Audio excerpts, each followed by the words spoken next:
A showdown is looming in the National Assembly over the proposed Elections Amendment Bill. MPs allied to the Deputy President have raised concerns over the constitutionality of the bill and the effectiveness of the Justice and Legal Affairs Committee to lead the amendment process.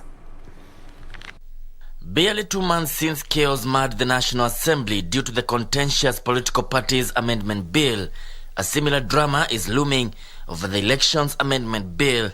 MPs allied to Deputy President say they are prepared to shoot down the bill. A special committee is the way to go to allow for proper consultation, extensive public participation, Mr. Speaker. This registration must be viewed like any other registration.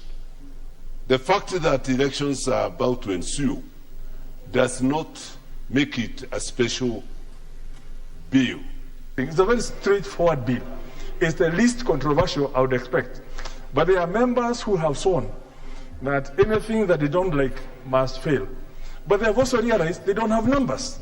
We may witness, Mr. Speaker, a failed committee of the whole House, and all members who have issues with the bill may decide to attend the jailer committee and bring more chaos.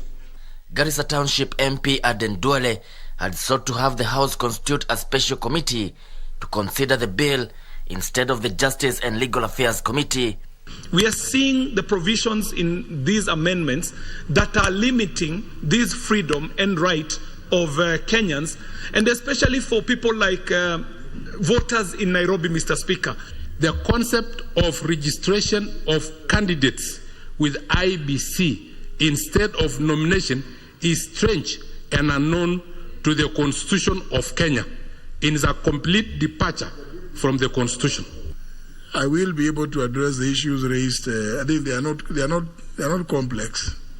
They are fairly straightforward matters which we can address. For the time being, the bill remains committed to the Justice and Legal Affairs Committee, but I will be addressing the issues that he has raised.